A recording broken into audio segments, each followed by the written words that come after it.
तमस्तु मा विद्विषावहै।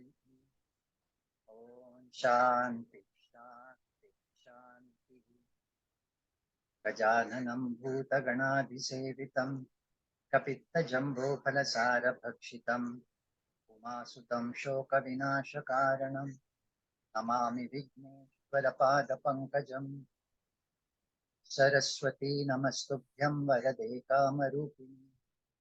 विद्यारम्भं करिष्यामि सिद्धिर्भवतु मे सदा। गुरुर्ब्रह्मा गुरुर्विष्णुः गुरुर्देवो महेश्वरः। गुरुः साक्षात् परं ब्रह्म तस्मै श्रीगुरवे नमः। ॐ ब्रह्मानन्दं परमसुखदं केवलं ज्ञानमूर्तिं द्वन्द्वातीतं गगनसदृशं तत्त्वमस्यादिलक्ष्यम्। एकं नित्यं विमलमचलं सर्वधी साक्षिभूतं भावातीतं त्रिपुरं सद्गुरुं तं नमामि। ॐ त्र्यम्बकं यजामहे सुगन्धिवर्धनम् उर्वारुकमिव बन्धनान् मृत्योर्मुक्षीयमामृतात्। ॐ त्र्यम्बकं यजामहे सुगन्धिं पुष्टिवर्धनम् उर्वारुकमिव बन्धनान् मृत्योर्मुक्षीयमामृतात्। ॐ त्र्यम्बकं यजामहे सुगन्धिं पुष्टिवर्धनम् उर्वारुकमिव बन्धनान् मृत्योर्मुक्षीयमामृतात्।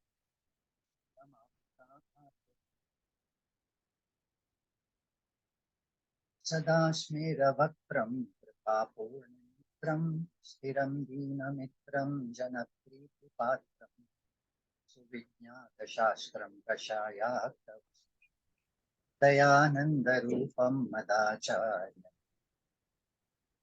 दयानन्दरूपं मदाचार्य दयानन्दरूपं मदाचार्य।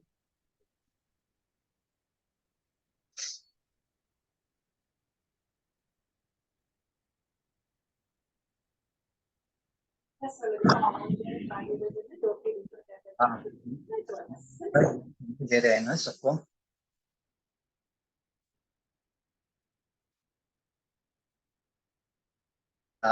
Am I being heard? Yes, sir. Yes, sir. You are being heard. Please. But it's little lower side. Yeah, it is low. Okay, 1 minute.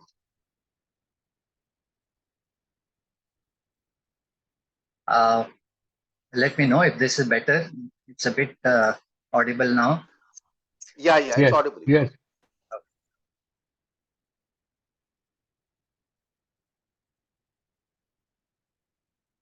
Very often we have this debate about destiny and free will. If you want an answer to this question, we have to go back to the scriptures which introduces destiny. The word destiny in the Western concept is more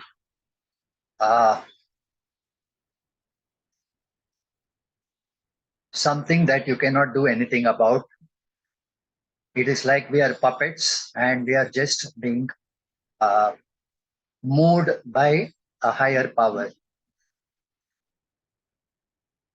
In the Indian context, destiny is nothing but prarabdha. Prarabdha is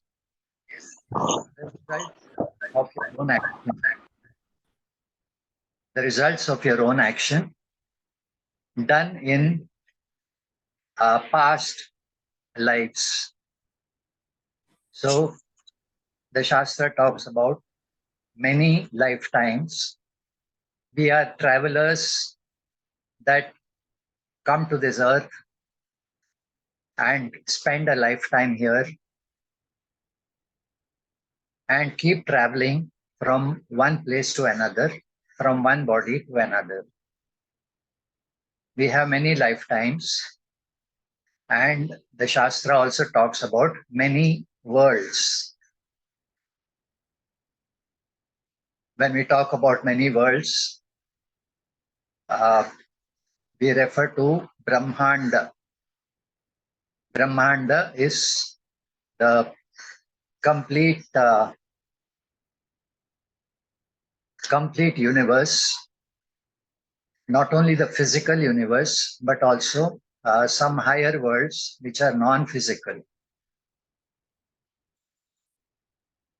For convenience, we divide Brahmanda into 14 parts. We say 7 up and 7 down. 7 up is a higher world starting from our own world. This world is called as Bhuloka. So you have Bhuloka, that is a Prithvi. Then you have the Bhuvaha. Higher than that is Swaha. Higher than that is Maha. Higher than that is Jana. Higher than that is Tapaha. And highest is Satyam. Bhuhu Bhuvaha Swaha Maha Janaha Tapaha Satyam. Satyam is also known as Brahmaloka. Brahmaloka is identified not only with Lord Brahmaji, but the same Brahmaloka is also identified with Vishnu Loka and Shiva Loka. The highest world within creation is Brahmaloka. 7 down you have the lower worlds in which there is greater amount of dukkha. The higher worlds have greater and greater amount of sukha. Sukha is happiness, dukkha is sorrow. When you go down, you have Atala, Vitala, Sutala, Mahatala, Talatala, Rasatala, and Patala. Okay, Atala, Vitala, Sutala, Mahatala, Rasatala, Talatala, Patala. The deepest world in which maximum dukkha is there is Patala. You cannot have greater dukkha than you experience in Patala. Okay, the maximum dukkha you can experience is also up to Patala, thus far no further. That means you can never experience a dukkha more than that. Similarly, you can never experience a sukha more than Brahmaloka. In Brahmaloka, you have the maximum amount of sukha. So this is what the Shastra talks about. Whether these 14 lokas are actually 14 or more or less, it does not matter. The concept is there are worlds of happiness and there are worlds of sadness. And there is something in between. As human beings, we are experiencing that something in between, where we experience both sukha as well as dukkha. इस लोक में सुख भी है, दुख भी है, बराबर है नहीं बोल सकता है, but in varying proportions. So some people experience more sukha, some people experience less. There is a very interesting comparison of sukha in these different higher worlds. Imagine that this comes from the Taittiriya Upanishad. Yuva syat sadhu yuva dhyayakaha ashishto dridishto balishtaha sa prithvi purna syat. So a person who is young, yuva syat sadhu yuva, he's a cultured, morally this thing, so behavior. Ashishto dridishto balishtaha. Ashishtaha, he is very obedient to the teacher, etc. Balishtaha, he is strong. and he is educated. Ashishto Dridishto Balishtaha. Dridishta, his willpower he has, and he is powerful also physically. And he is kept in charge of an entire kingdom, this entire universe, this entire world, you can say, this physical world. He is made in charge of as a king. Imagine how much pleasure he can experience as a king of this entire world. He has got good health, he's got enough wealth, he's got power, he's got people, he's got all conveniences, and the best of everything available on earth is at his disposal. Imagine the happiness that he experiences. Now, that is one unit of human happiness. Okay? As far as we are concerned, we have just a fraction of that human happiness.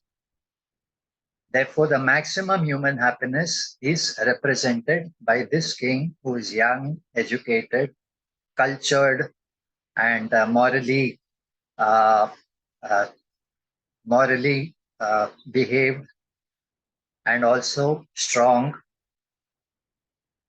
powerful, and controlling the resources of this world. 100 times the unit of human happiness is said to be the Gandharva's happiness. Gandharva is a musician who is also a deity. He's not a human being, but he's a higher form of a living being. He's called a Gandharva. The Gandharva has access to this world and also to the higher world. So he keeps moving from this world to other world. His happiness is 100 times a human happiness. Then this is the Manushya Gandharva. Okay, then there is a Deva Gandharva. Deva Gandharva has 100 times more happiness. Beyond Deva Gandharva, you have the Karma Devatas. Karma Devatas, their happiness is the Deva Gandharva's happiness multiplied by 100. Karma Deva's happiness multiplied by 100 is the Deva's Ananda. 100 times a Deva's Ananda is said to be Indra's Ananda. Indra is a king of the gods. 100 times Indra's Ananda is said to be the Brihaspati, the guru of gods, his Ananda. 100 times the Guru's Ananda is the Prajapati's Ananda.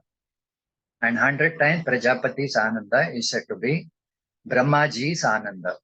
So this is the scale of Ananda. You can expect 100 into 100 into 100 into 100 into 100 into infinity.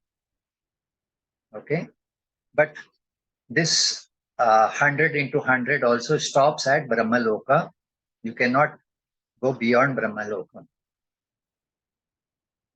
Now, all this sukha that you experience is said to be earned because of karma.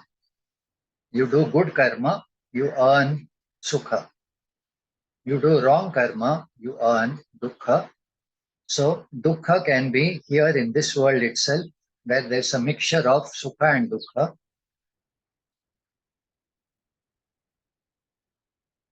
As you go down the scale, you go into Atala, Vitala, etc. So there, the greater and greater dukkha. This dukkha also is earned because of your karmas. So if you are experiencing dukkha, you can say that is your destiny, but the Shastra says that is your prarabdha. If you're experiencing more of sukha, you can say it is your destiny, but the Shastra says it is your own karma. What you've done, you are experiencing the results of. There is the creation, which is a meaningful creation. If you want to see how meaningful this creation is, look at your own body. Every part of your body is meaningfully arranged. My teacher used to make fun of this creation called the body. Our nose is placed above the mouth. Okay. It is very meaningfully placed because if you are going to have a cup of coffee, you can drink the coffee and smell it at the same time. Just imagine if the nose was below the mouth, then you have to smell the coffee below the mouth and then drink with the mouth.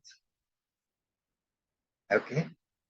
And imagine if your nose was behind your head, then again you have to go all around to touch your nose. Every part of your body is meaningfully arranged. If you notice, in the face itself, all your five sense organs are there. You have eyes, ears, nose, tongue, and skin. Okay? All the five sense organs are arranged very close to the brain.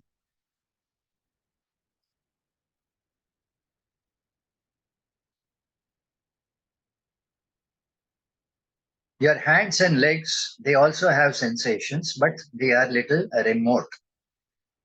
They are little remote.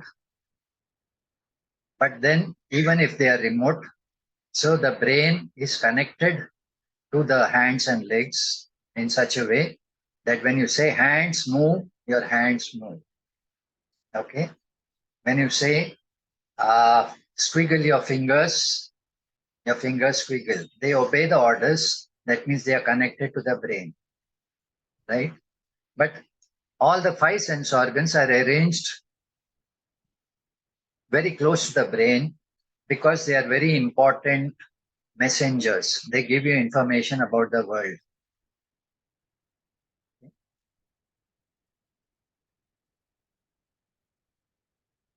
If you look at our ecosystem also is meaningfully arranged. The plants, they take in carbon dioxide, they give you oxygen, and you take in oxygen and give back carbon dioxide. So there is a balance. Everything is a balance. You find if the earth was a little bit closer to the sun, we would have burned to death. If it was a little bit away from the sun, we would have frozen because of cold.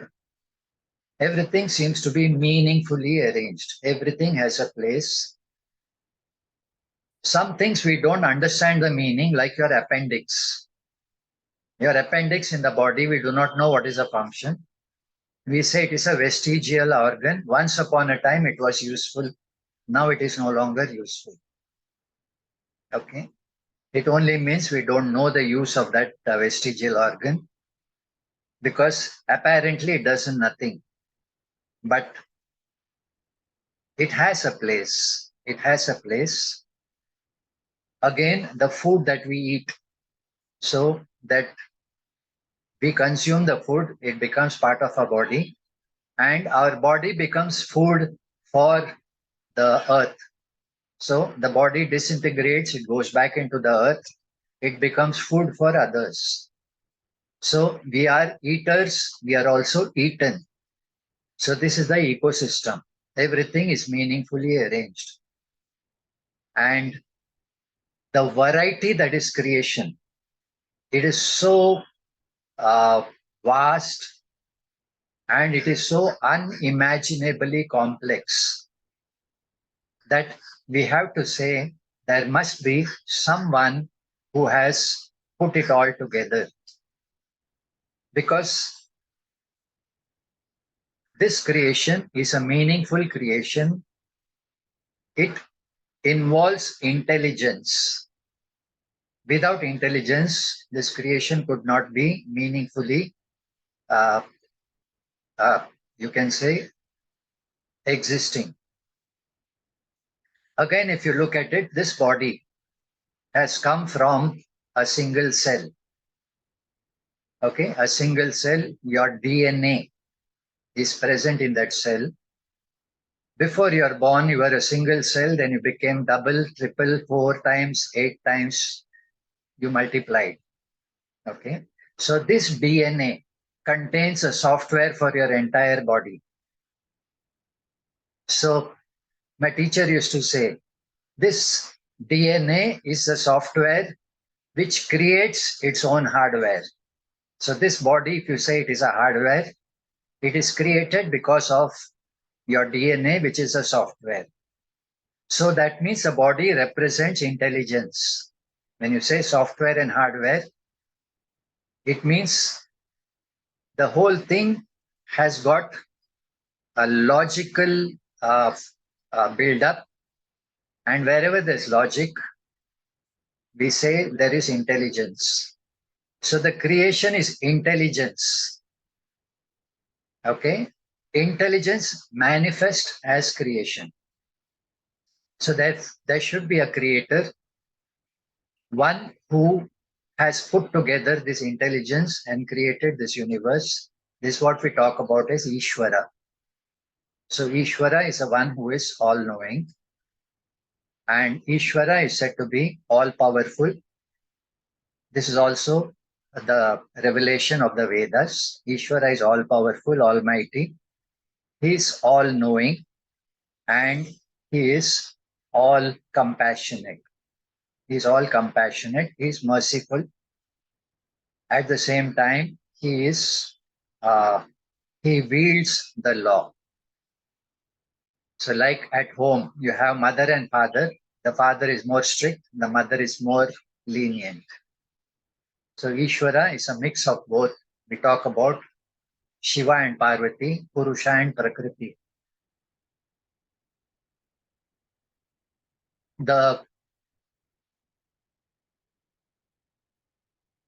This world of intelligence has been put together because of a creator. Where is this Ishvara?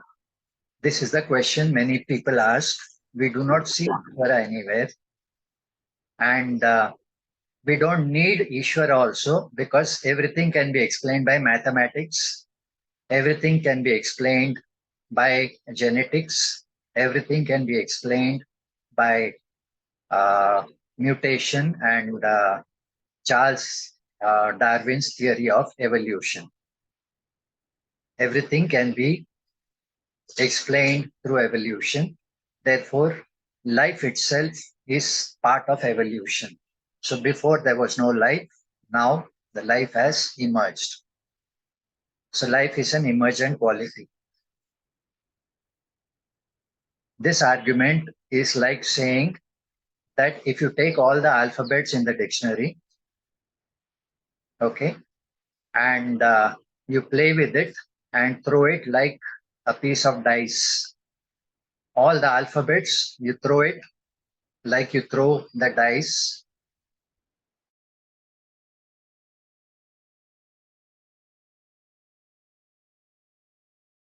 A whole library of books.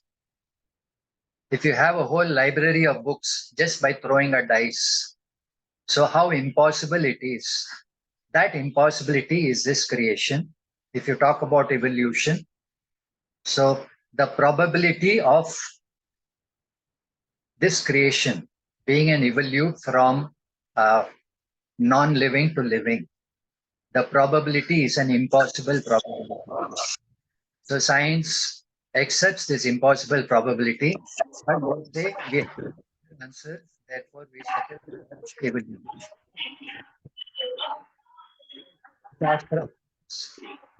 Well, Ishvara is the one who has programmed this creation. And if you ask, where is that Ishvara? Is he within creation? Is he outside?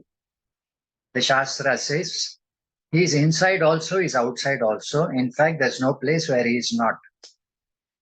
Okay. And who is this Ishvara? Ishvara is the very intelligence because of which this creation is manifest. That intelligence is present where creation is. Where creation is, there intelligence is. and this intelligence is Ishvara. Okay, the Shastra talks about Ishvara as Purusha plus Prakriti. Purusha is the changeless aspect of Ishvara, which is a conscious nature. Prakriti is a material aspect of Ishvara, which has an unconscious nature. So the conscious Purusha plus unconscious Prakriti together, when they come, they become the conscious creator of the universe. Where did the material for the universe come from? The material came from Ishvara. It is not from somewhere outside. There is nothing outside creation. And where was this Ishvara? Ishvara cannot be outside creation because creation includes everything, including space. So we say space was created by Ishvara. Before the creation of space, Ishvara existed in his own nature. Swe Mahimne Tishtati. He existed in his own nature. He is beyond space. He is present within space. He is also present as space. Ishvara is beyond creation. He is present in and through creation. He is also present as the very creation. Right? So you don't have to look for Ishvara outside creation. You cannot say Ishvara is limited being inside creation. We say the creation and Ishvara are one. And this is a meaningful creation. Everything functions because of certain laws. So there are physical laws, there are chemical laws, there are psychological laws, there are laws of electricity and magnetism, there are laws of biology and physiology, there are laws of genetics, there are laws of, you can say, artificial intelligence also, there are certain laws. There are laws of cognition. So the laws of, you can say, knower known interaction. So everything happens because of certain laws. There are psychological laws, emotions function within the psychological laws, and there is a moral law. The moral law says, Jaisi karni, vaisi bharni. Whatever you do, you have to experience the results of that. If you think of a circle, so when you move in one direction, you come back to where you started. Similarly, when you do a good action, it comes back to you based on this law. And if you do a wrong action, that also comes back to you again based on this same law. So if you ask, if we are all creations of Ishvara, everything has come from Ishvara, how come some people are more happy, some people are more sad? How come people are more powerful, some people are weak? Some people are rich, some people are poor. Some people are happy, some people are suffering. If Ishvara has created all this, why has he created suffering? Well, we say the one who is suffering also is the same Ishvara. Ishvara is manifest as the sufferer. Ishvara is manifest as the enjoyer. So the whole thing is a play of Ishvara. The Shastra says Ishvara, through his desire, he created this universe out of himself. So this creation of the universe out of himself is compared to the creation of your own dream. आपका स्वप्न, आपका सपना, आप जो देखते हैं वो आपका ही सृष्टि है. आपने उसे सृष्टि किया है. आप सपना में विराजित है. आप सपने में खिलाड़ी है और आप ही स्वप्न का स्वरूप है. You are within the dream You are beyond the dream and you are present as the entire dream. There is no difference between you and the dream. The dream and you are one. Okay? Therefore, who is suffering in your dream? It is you. Who is enjoying in your dream? That is also you. Who are the other people in your dream? That is also you. Okay? And if you ask, why in the dream some people are suffering, some people are sad? That is where you say, well, there is some logic, there is some law because of which things are what they are. The same way in this universe, the physical universe, the Shastra says this is a waking universe. So there's a dream universe is different. This is the waking universe. This waking universe has got certain laws. So the most important laws are the laws of dharma. Dharma is you do the right thing and you get the right results. When you do the wrong thing, you get the wrong results. The more you live by dharma, the more you profit. The more you go against dharma, the more you lose out. Now, if this is the logic, then we find some contradictions. Some people do good, but they experience wrong results. Some people do wrong things, but they seem to be enjoying good results. So why is that difference? That difference is explained by the Shastra as some results are short term, some results are long term, some results are beyond lifetimes. So the karma that you've done in some past lifetime, the result of that past lifetime can be experienced now. Okay? And this result is connected to the past karma by something unseen thread. This unseen thread is called adrishtam. The unseen thread that connects a karma to the karma phala is called adrishta. And you have two types of adrishta. One is called punya, the other is called papa. Okay, this punya and papa are the unseen threads that connect the past karma to the present result.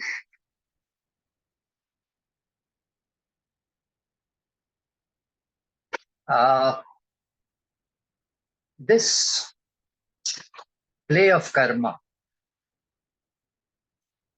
if you say, why not have instant result? You do the karma now, you should get the result immediately. So if everything is instantaneous, so then there is no question of talking about, you can say, creation, because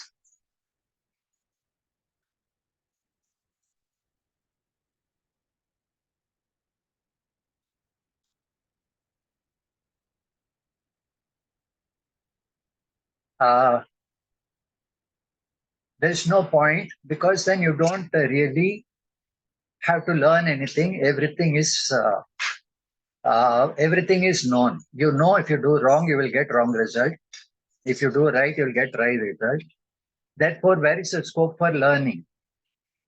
The scope for learning comes when you have to figure out for yourself. You have to figure out yourself that if not now, later I'll have to pay for my sins.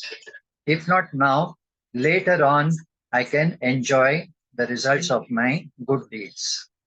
I have to figure it out for myself. Okay? And this is called the play of the Lord, the Leela of the Lord.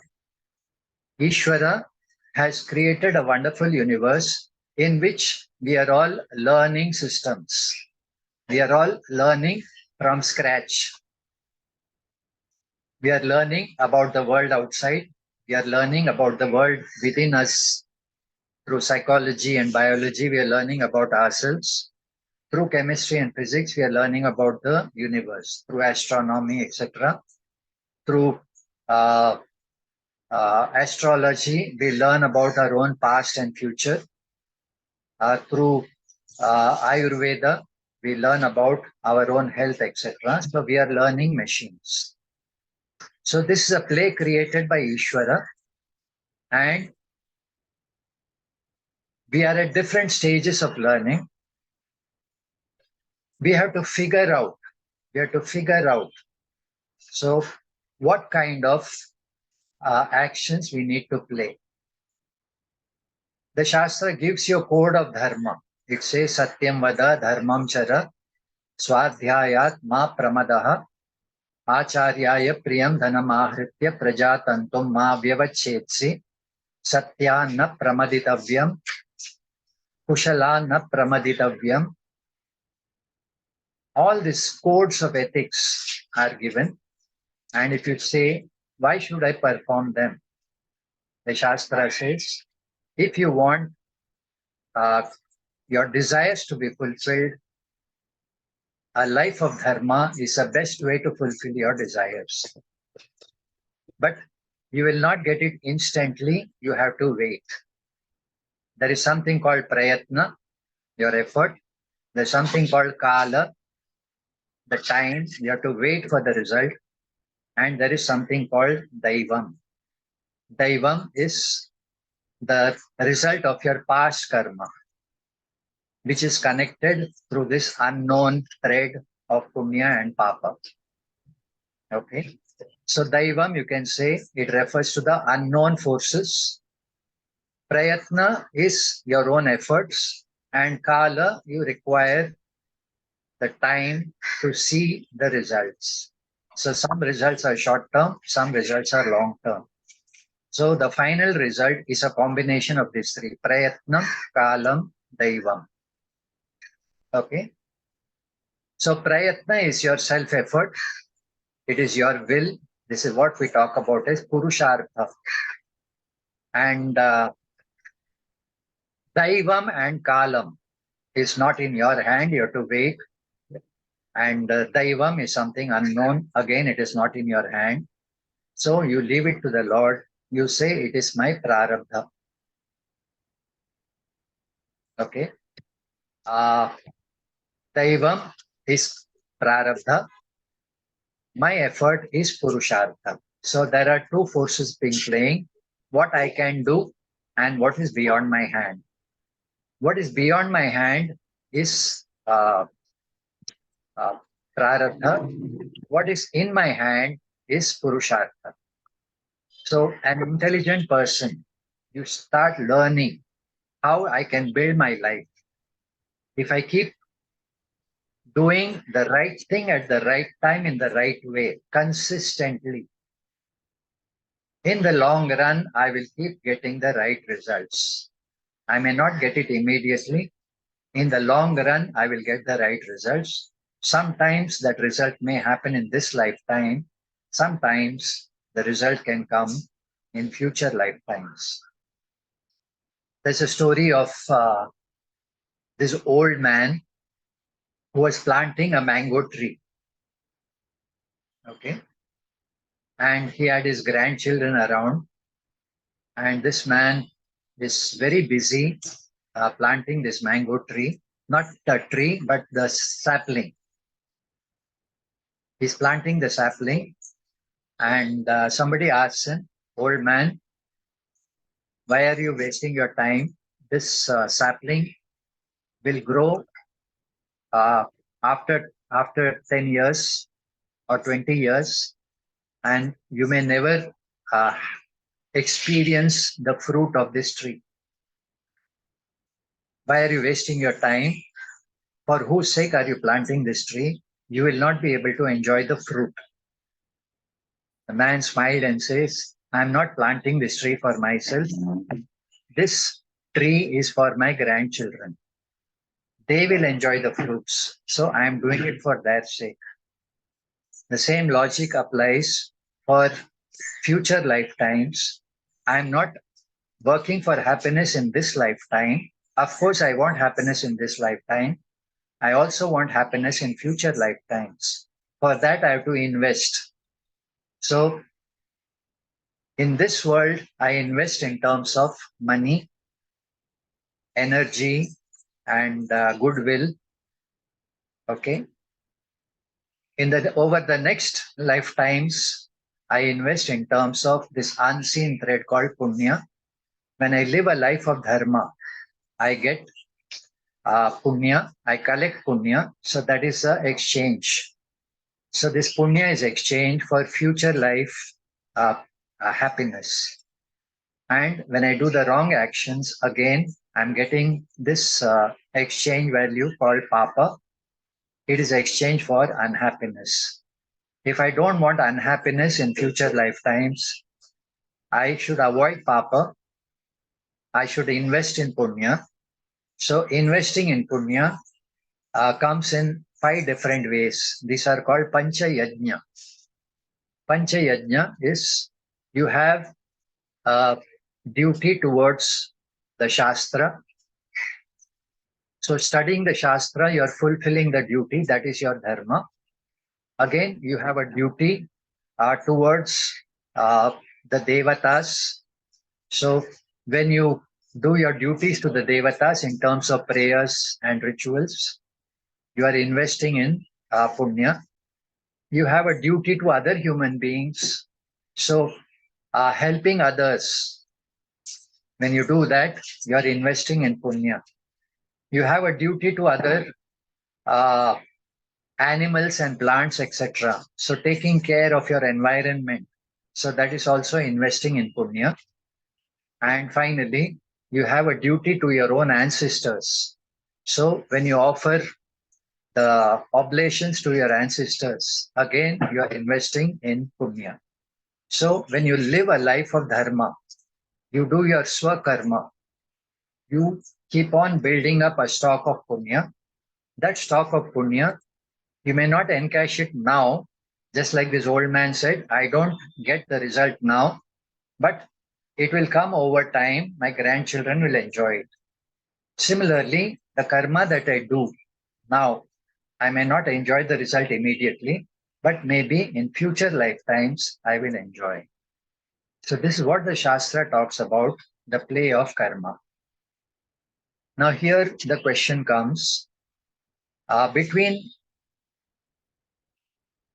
karma and karma phala, between the purushartha and between the prarabdha, how much is really in my hand?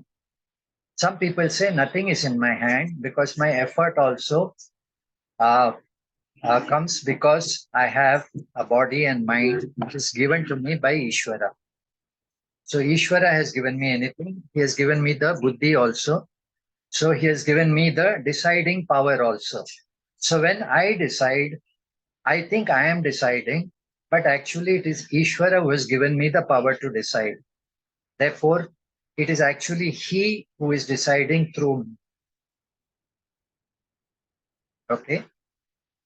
That is very interesting. If it is he who is deciding through me, then I have no responsibility.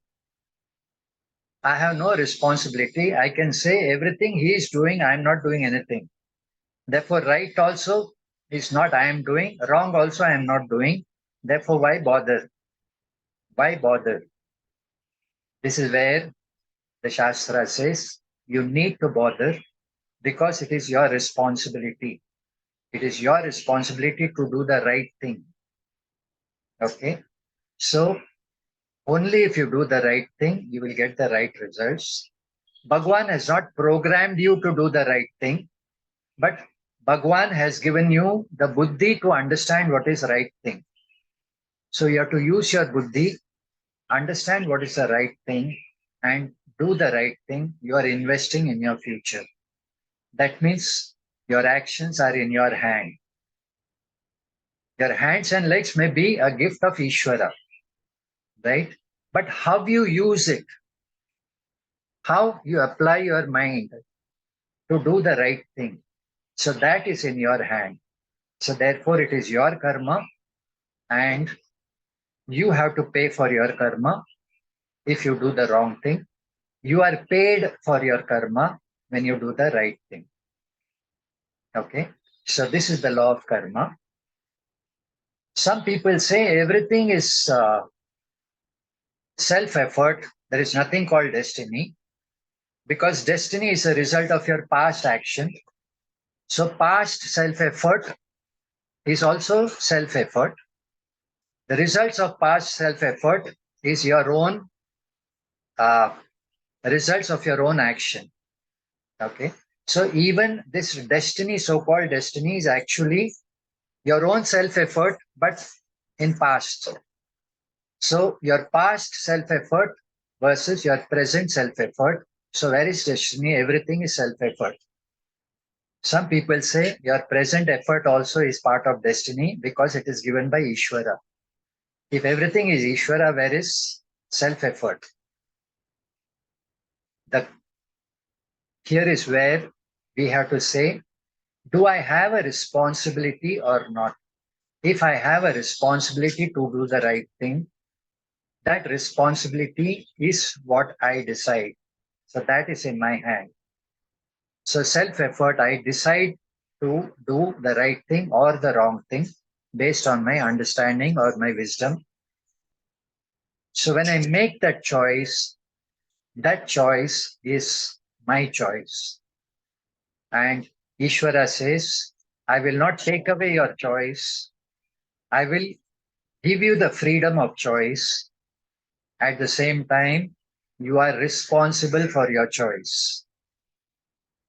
Okay, you have the freedom of choice. At the same time, you are responsible for your choice. Therefore, choose wisely. So this is called the play of karma.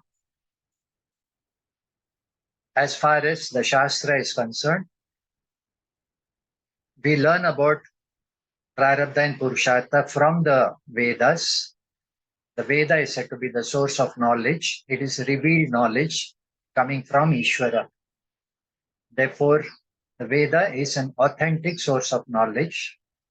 And the Veda says this, that Purushartha, even though it is a gift of Ishvara, you are capable of action, but you are responsible for that action. Choose your actions wisely, because you will be paid for your actions in future, or you'll have to pay for your actions in future. It may be immediate future, it may be long-term future, it may be over lifetimes.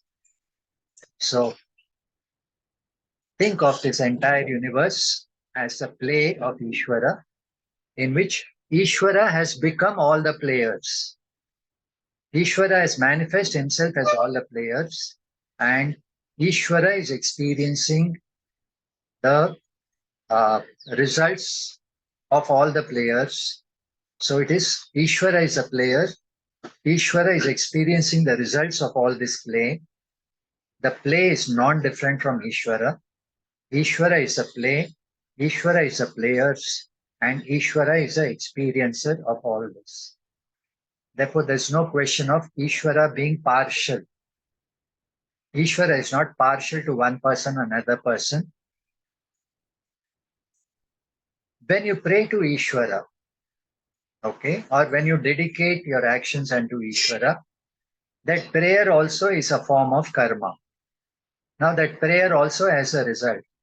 So if your prayer is intense, that prayer itself can give you some good result.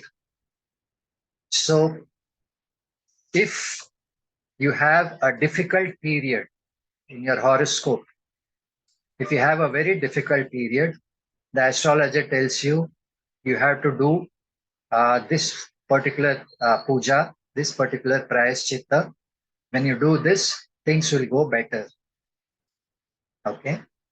So some areas of your horoscope give you a lot of choice. You can do one thing, you can do another, lot of options are there.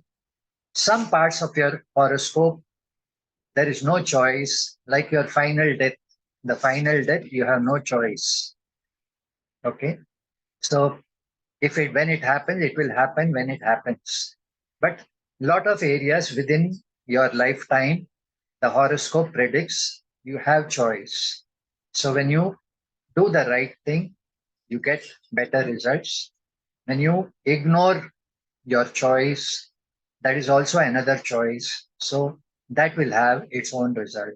Therefore, act responsibly. Our Shastra does not say everything is destiny. Our Shastra says everything is in your hand, either in the past or in the present. आपका ही हाथ में आपका future है. So act responsibility, manifest your future. And if you ask, what is the ultimate message of the Veda? The ultimate message of the Veda is a Vedanta, the Upanishad. It says this whole thing is like a game. As long as you take it as real, you're tied to the game. When you recognize that this is just a game and you are not a player, you are the author of the game. The entire game is within you. You are the Ishvara of this game. Like in the dream, you are the Ishvara of the dream. Here also, this waking world, you are the Ishvara of the waking world.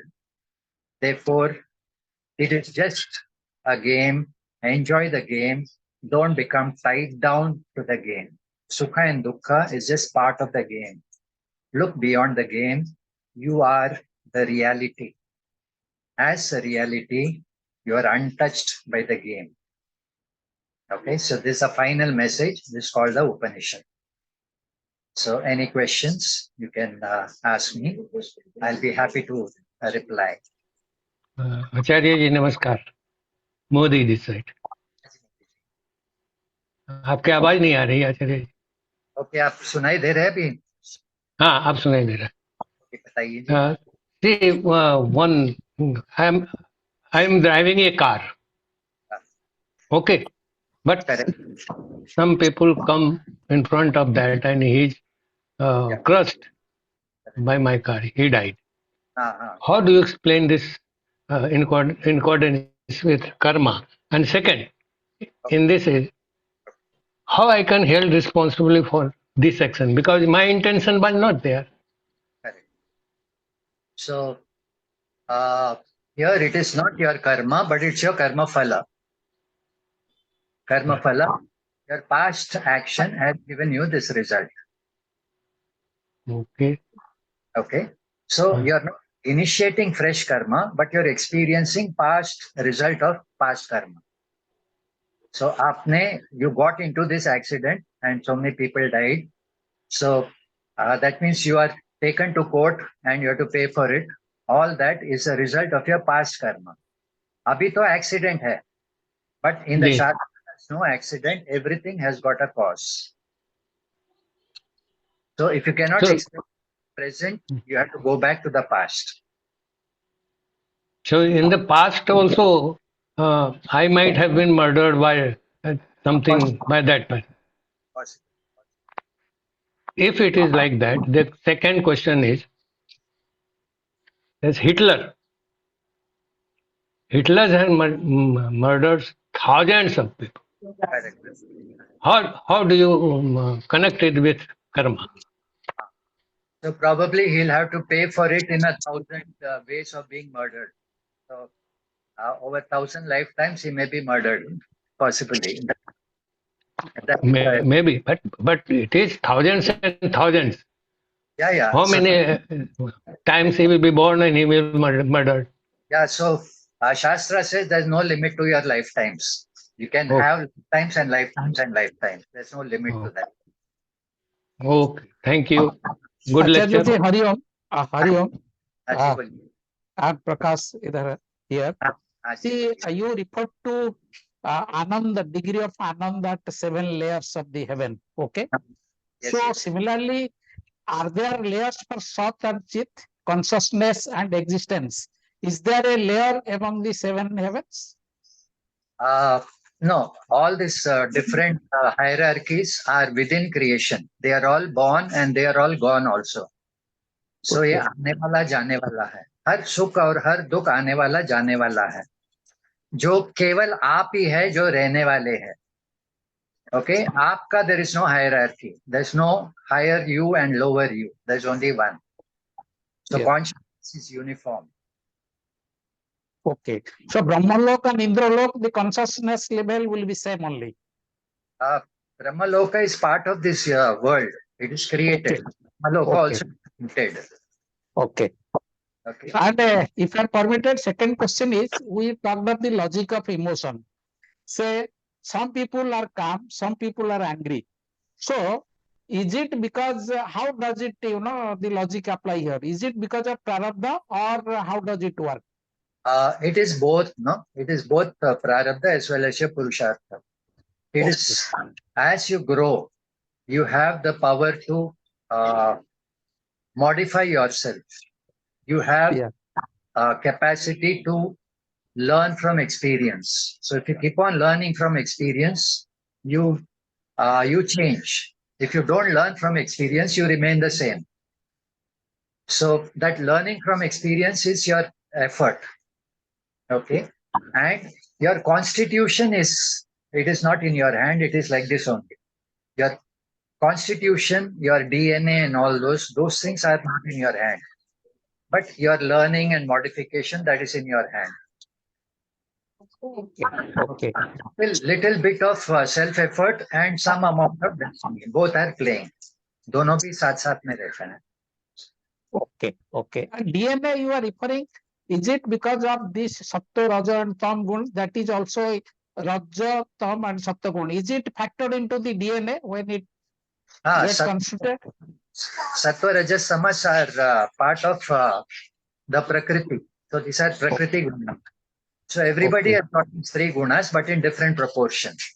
Okay. So that different proportion is based on, again, if you have been living a good life, you will keep on getting more and more sattva. If you have been living the wrong type of life, you'll keep on adding more and more tamas. Okay. Thank you. Okay.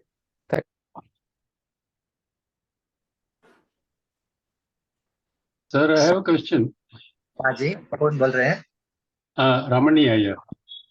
Sir, this concept of prarabdha and punya, that brings into play some sort of an accountability of the past actions. But then there are two questions based out of this. The first one is, an individual's prarabdha affecting him is okay. But quite often, the ancestors' actions are reported to be affecting the future generation.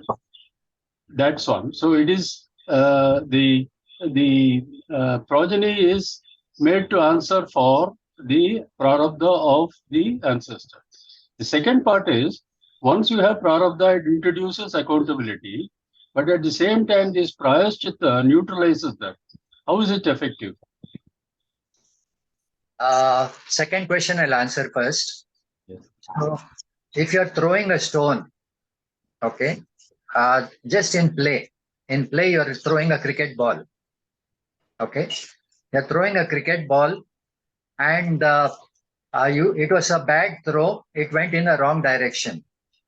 And there is a person, that ball may hit the person. Okay, so you've thrown the ball, that is your action. Okay, now you can do a prayaschitta, you can shout, please uncle, move away, ball lagega. So that is prayaschitta.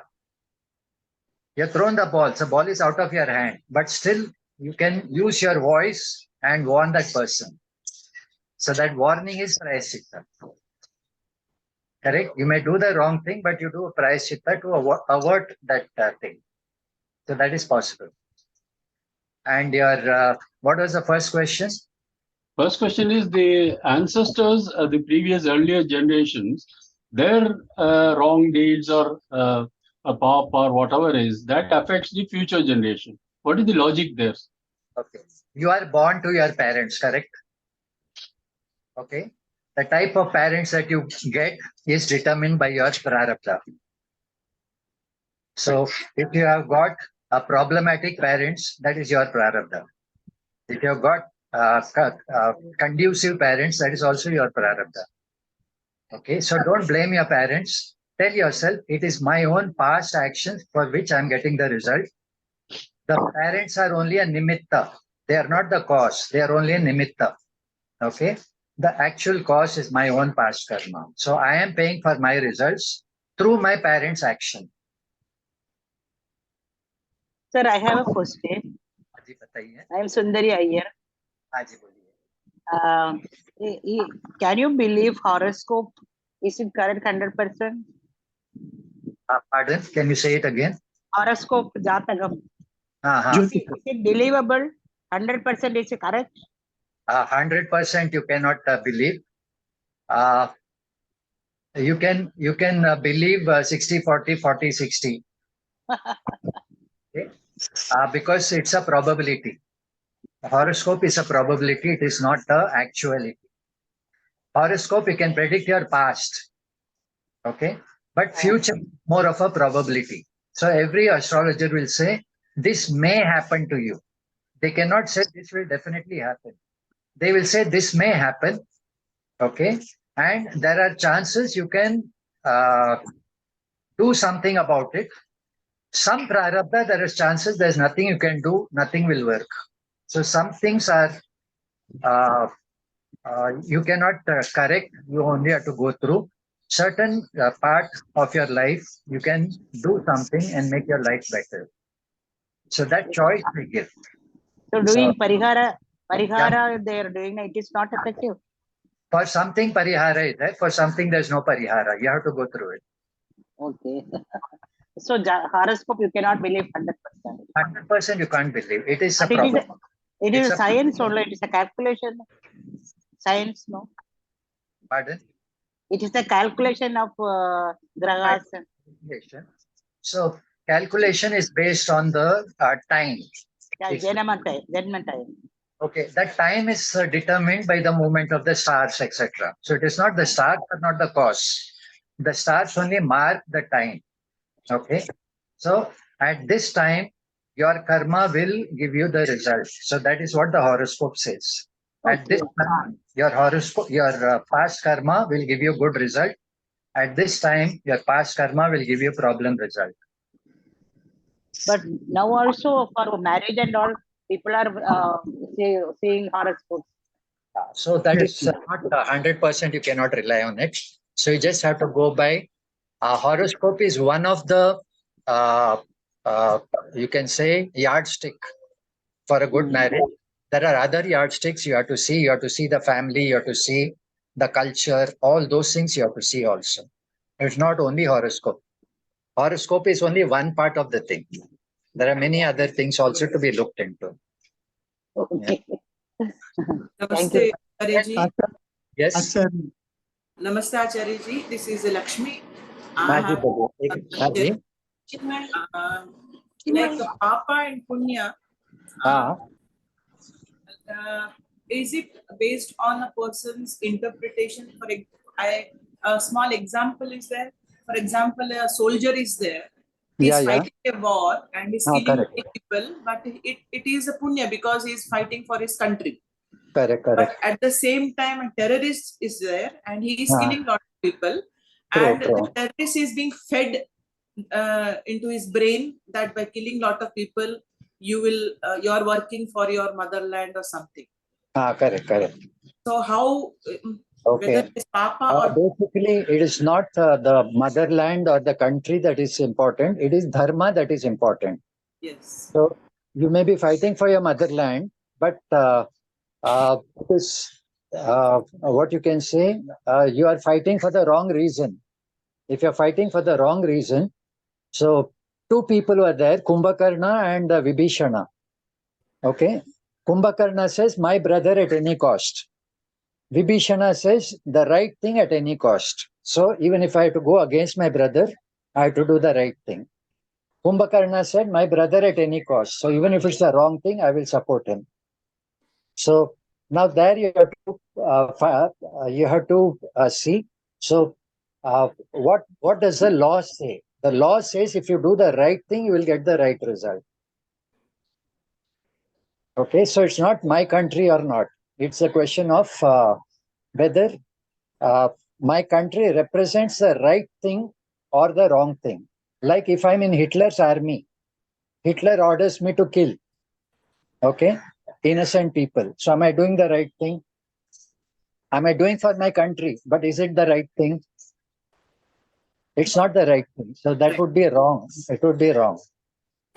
Even though it is for your country, but if your country represents a wrong thing, you have a conscious vote. So conscious vote, you can say, I abstain. I abstain, I will not fight. You can do that, but you have to pay for that because Hitler will execute you. Okay, sometimes a very difficult choice. If you do also, आप गलत है. If you don't do also, आप गलत है. तो क्या करेंगे? You do the lesser of the two evils. Do the lesser of the two evils. But it is still wrong, but it is better than a greater evil. ठीक है ना?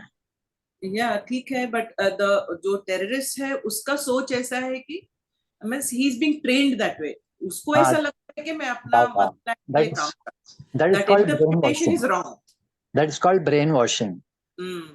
So brainwashing, so somewhere you have to pay for it. Yeah. If you are brainwashed into do the wrong thing, then you have to pay for it. क्या करेगा? The law says ignorance is no excuse. Yes, yes. Ignorance is no excuse. Even if you are innocent, but you did the wrong thing, you have to pay for it. So there we have to find out some past janma ka you might have done something wrong for which you are paying for it now. Okay, But you have to connect it to the past. But sir, according to the terrorist, he is right. He's done his duty to his dharma. We are looking, so actually, we can't be judges for others. The duty and dharma is different. Dharma is not only duty, but it is the right way. You have to do the right thing in the right way for the right reasons. When all these are together, then it is dharma. If one or two are missing, then it is not dharma. Even if you're doing the right thing, but for the wrong reason, it's not right. You have to do the right thing for the right reason in the right way. उसको धर्म कहते हैं. No, but his culture doesn't believe in that dharma, na? That is what I'm saying. We can't be a judge for them that way. That's okay. So some cultures are based in dharma. This is what we talk about as our Sanatana Dharma. It is based in dharma. It is universal. Some dharmas talk about us versus them. So some dharmas say killing kafirs is a good action. Now that dharma itself is a problem. That religion itself is a problem. If they say you can kill a kafir and pat your back, so that's a wrong indoctrination of religion. So I wouldn't say that is the right thing. So I would say there is something wrong in the religion itself. Acharya ji, I have one question, please. Haji, bataiye. See, my question is that, if you save the money in the bank, your fund will go on increasing, and you can go check at any time how much balance is there, how much money you saved in the bank. Correct. Similarly, if you do good karma, if you follow the dharma, if you do good karma, then your punya is going to increase. If you done bad karma, you'll be punished in this lifetime only, as you say. Okay. And if you done bad karma, if you done good karma, you will be get benefited in the next life. Okay. So if you done good karma and if you how much punya is going to increase, is there any measurement, or how will you come to know that in the lifespan of life, how much punya you have done? You cannot know. You cannot know. That is why it is called adrishtam. Adrishtam means you cannot know. You cannot know. You have to believe. But benefit will get in the next life. Haji? That benefit of the punya will get in the next life. Yeah, you have to believe that. Okay. So there is no measure. You cannot measure. Yeah. So that is where you have to believe in the Shastra. The Shastra says, you believe and do the right thing. This is the right thing. And the nice thing about doing the right thing is you feel good about it. And when you do the wrong thing, you have conflict inside. Correct. When you have conflict inside, you are hurting yourself. Yes. So when you do the wrong thing, you are hurting yourself, whether you know it or not. Yes. Okay. Correct. So that is, you can see for yourself. That is adrishtam. Yes. So when you do the wrong thing, you are hurting yourself. That hurt is very evident. Whenever we does a good job, we feel the enjoyment or the joy, Exactly. You pat your back. Correct. Okay. Correct. So that is drishtam. Okay. That is not adrishtam. That is drishtam. Okay. So you have two phalas. One is drishta phala, one is adrishta. Adrishta you have to believe. Drishta you can experience. Yes. Yeah. Thank you very much. Okay, Ji. Namaskar. So, any questions, you can send it to me also. Maybe I can answer it personally. Thank you so much, sir. Okay, Ji. Thank you very much. Good night. Thank you so much. Hari Om Ji. Namaskar. Thank you, sir. Thank you very much. Hari Om. Namaskar. Thank you very much.